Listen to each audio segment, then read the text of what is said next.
Salah, tenho uma notícia triste para te dar.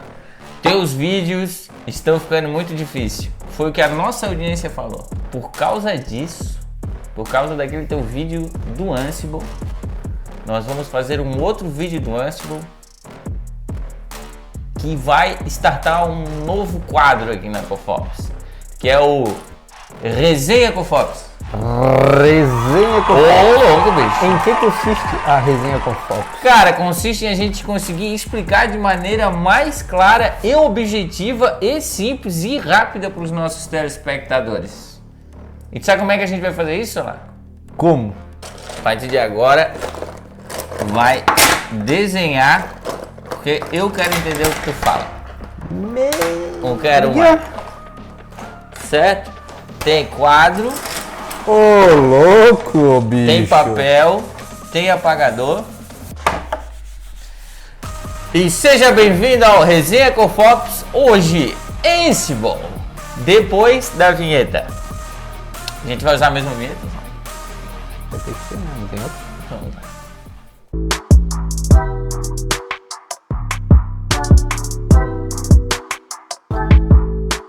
E agora eu queria começar a te fazer umas perguntas sobre Ansible. Pode ser? Estou aqui completamente aberto para suas questões, caro André Guilherme. Então só vamos fazer aqui, ó. Editor, aparece o logo do Ansible aparecendo.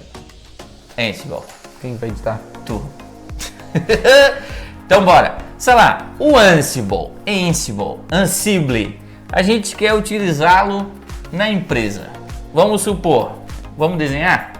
Eu tenho 2 servidores de aplicação. Qual a cor que tu quer? Vermelho. Eu já sei que é a única canetinha que tá funcionando. Eu tenho 2 servidores de aplicação. Escreve aí, APL 01 e APL 02. 1, 2. Muito bem. E eu tenho mais 2 servidores Tenho mais um servidor de banco de dados. As outras não funcionam, né? Mais 2 servidores de banco de dados. Um só. DB01.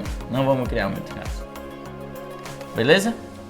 Muito bem. Vou mostrar para nossa audiência. APL e DB. Deixa eu ficar mais fácil tu mostrar, sabe? 2 servidores de aplicação, um servidor de banco de dados. Muito bem. Hoje, todos eles rodam Linux. Ubuntu. E eu tenho na minha máquina um Terminus, um cliente SSH, certo? Preciso instalar agora um Nginx no meu APL01. Eu vou lá, via SSH nesse maluquinho do meu PC. Consegue desenhar aqui um PC, uma pessoa, um computador?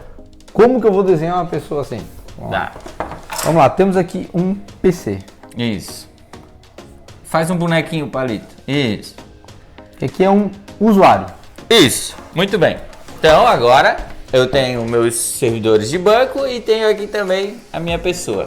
E tenho meu servidor de aplicação. Toda a minha infra, meu parque. Exatamente. Certo?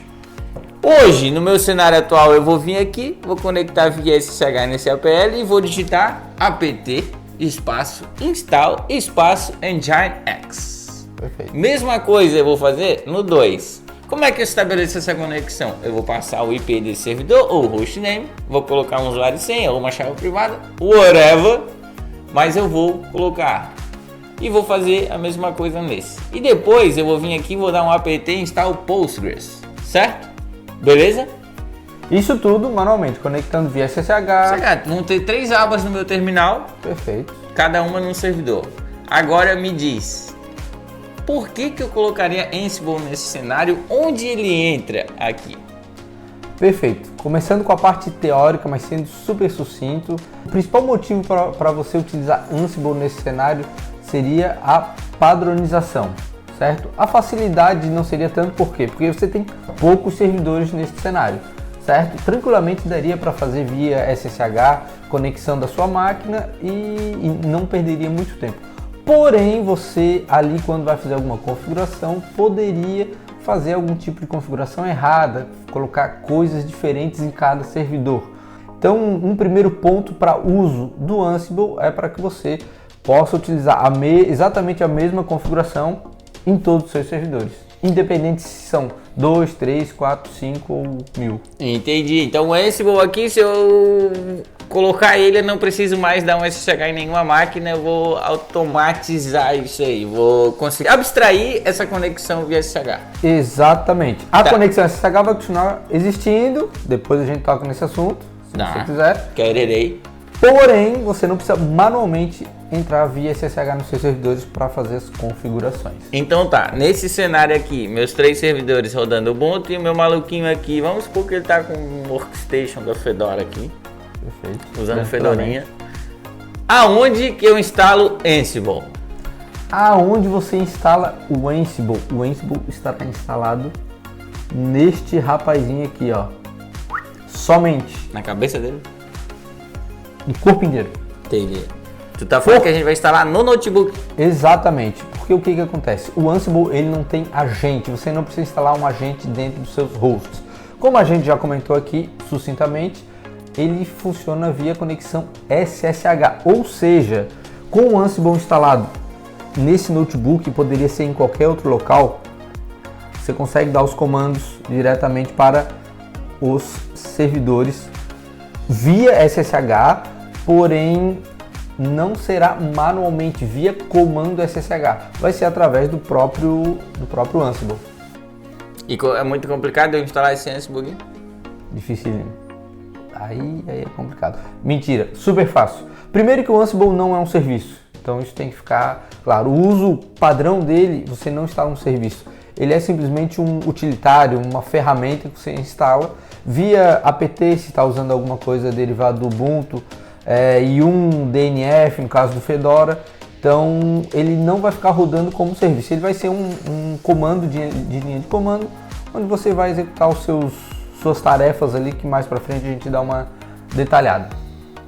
Entendi. Então, o que eu vou configurar? Como é que eu digo para esse cara aqui, ó, pro meu Ansible, vai lá no APL01 e dá-lhe um apt install nginx. Muito bem, como eu falei, é via SSH, e para que o Ansible ele saiba quem são seus hosts, a gente tem ali o conceito de inventário. O que é um inventário, André Guilherme? Eu não sei. Um inventário é onde a gente vai listar todos os hosts e grupo de hosts que a gente quer gerenciar a partir deste Ansible, tá? Então esse inventário a gente pode escrever manualmente ele, né? No caso aqui a gente tem apenas 3 servidores, a gente pode criar lá um arquivozinho de inventário e colocar APL1, APL2, BD01 tranquilamente. Como que ele vai fazer a conexão? Via SSH, como já comentamos. Então, a partir de onde o Ansible vai se conectar para os servidores, ele precisa ter a conexão via par de chaves, certo? Precisamos explicar o que é a conexão via par de chaves? Par de chaves, para quem não conhece, é quando você tem 2 chaves iguais. A gente chamava de par de vaso. Não, acho que não. Editor, acho que é essa parte aqui. Configura, gera uma chave aqui, importa essa chave aqui, e daí tu não precisa mais especificar o usuário e senha para conectar de um no outro. Exatamente. Muito utilizado na Indonésia. Você especifica apenas qual que é a chave que vai utilizar e também qual que é o usuário que vai ser conectado. Esses parâmetros eles são definidos aqui dentro do arquivo de inventários. Então aqui você pode setar qual que é o usuário que você vai se conectar dentro dos seus hosts e também qual que é a chave que ele vai utilizar. Uma outra maneira de fazer isso, sem ser setado dentro do inventário, é utilizando o config do próprio SSH client, certo? Onde você define lá o hostname, qual que é o IP, qual que é o usuário e qual que é a chave que ele vai utilizar. Configurei aqui, então agora tem o meu inventário, sei onde é que está todo mundo. Agora o que eu quero saber?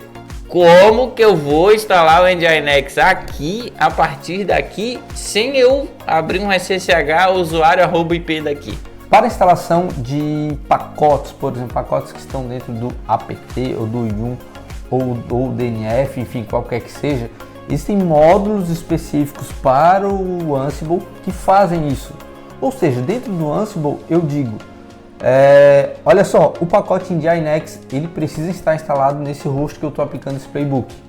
Portanto, ele vai garantir que ele vai estar instalado. Se ele já estiver instalado na versão que tu definiu, ok, ele não vai fazer nada e ele vai passar reto, ó, tá tudo certo. Ele vai no output dele, ele vai te dizer, ó, tá tudo certo. Se ele não tiver instalado ou tiver uma versão diferente da que tu setou, ele vai reinstalar ou vai instalar do zero e seguir adiante. Vai te avisar, ó, eu precisei fazer essa alteração. Eu reinstalei ou então eu instalei. Isso aí, tá? Não é só para o Nginx, qualquer pacote que tu queira utilizar dentro do apt, do Yum ou DNF ou qualquer outro gerenciador de pacotes. E se não for um pacote de gerenciador de pacotes, se for um Tarball? Aí existem outros módulos dentro do Ansible que você consegue definir o que é para fazer com esse tar.gz, por exemplo. Então vamos supor que ele vai baixar esse tar.gz de um repositório. Você vai dizer para o Ansible, preciso que você baixe esse arquivo de tal local, descompacte dentro de tal pasta e execute tal comando, um ponto configure, um ponto make tal, enfim, os comandos que você quiser. Então o Ansible ele tem módulo para fazer tudo o que você faz dentro do sistema operacional, desde gerenciamento de pacotes até a parte de gerenciamento de arquivos em si. Então é correto eu falar que o Ansible é modular? O Ansible é modular. Não sei igual a minha cozinha. Não sei o que tu quis dizer com modular, mas a minha cozinha pra é evitar modular. que tu pergunte por que não. É isso. Tá, ô Salah, então aqui beleza. Fui aqui, mandei ele instalar nesse cara. Não vi vantagem. Eu poderia simplesmente conectar ali e ver meu output lá direto no terminal. Para eu ver vantagem, eu consigo com um comando só chamado aqui atualizar, instalar o Nginx nesses dois APL numa paulada só. Sim, senhor. Dentro do inventário a gente tem os hosts, mas a gente tem também o grupo de hosts, certo? Então, por exemplo, eu posso criar um grupo chamado Web Server. Grupal. Que vai englobar os dois servidores de aplicação e um grupo chamado Databases.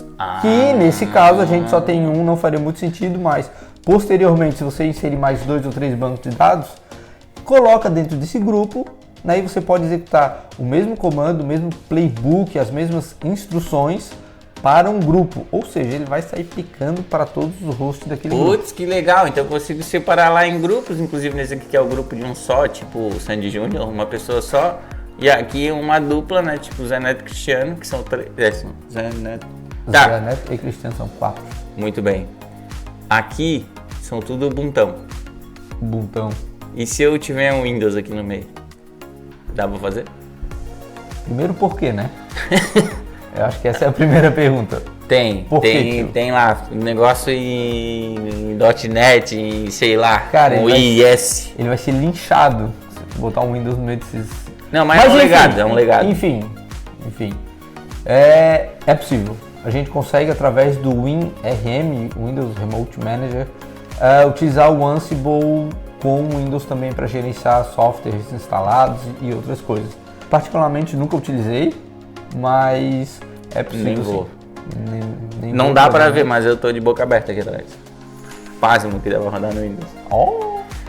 Mas ouça lá, então aqui no ambiente com 1000 servidores, né, vários grupos, isso aqui vai dar uma bela mão na roda, né, ao invés de ficar em SSH por um e tal. Mas isso aqui tudo, nessa cultura aí, nesse esquema DevOps, GitOps e tal, o Ansible ele vai ajudar, assim, só 2, tá? Quais 2 benefícios assim que tu vê, não, beleza, para essa cultura GitOps, DevOps, o Ansible se encaixa em... Antes de responder esse teu questionamento, só vou falar sobre a questão do inventário que você citou, por exemplo, de ter 1000 servidores, certo? Se tu tem 1000 servidores, imagina tendo que adicionar 1000 hosts dentro do teu inventário. Bem observado, só. Baita trabalho, né? Baita trabalho. Nesse caso, a gente consegue ter um inventário dinâmico, que, explicando resumidamente, é uma maneira do seu inventário ser atualizado automaticamente. Então, por exemplo, tu usa lá um plugin, um script, que vai lá na OCI e pega todas as tuas instâncias, certo? E coloca dentro do teu inventário. Então existem algumas maneiras aí, alguns plugins e scripts que fazem isso em qualquer provider, AWS, GCP, enfim, como quiser. Mas é interessante saber, né, para que, putz, meu Deus, 1000 hosts. Cara, como é que eu vou colocar 1000 hosts dentro do meu inventário? Tem uma maneira automática para fazer isso. Mas voltando à tua questão, um negócio legal que a gente pode fazer é automatizar todo esse processo, né? Até indo meio na direção ali do GitOps, por exemplo, a gente tem todo esse código do Ansible, todos esses playbooks, essas receitas colocadas dentro de um repositório, certo? E esse repositório tem um tipo de automação quando, por exemplo, você faz um push, né, para uma determinada branch, ele automaticamente via GitHub Actions, via Jenkins ou qualquer outra ferramenta para automação, automaticamente ele já aplica as tuas configurações puxadas no repositório em todos os teus servidores. Não corre o risco do teu repositório estar de um jeito e a tua infraestrutura estar de outro. Entendi. Certo? Se tu fizer isso de maneira automática, né? Quer um Cofops resenha ou Cofops desenha sobre Terraform? Comenta aqui embaixo. Cofops redesenha. Agora eu vou te falar, só. Se o cara não entendeu, se a pessoa não entendeu... Desenhando? A gente desenhou, pô. A gente desenhou. Então é o seguinte, se não entendeu, comenta aqui, não entendi. A gente vai te ajudar.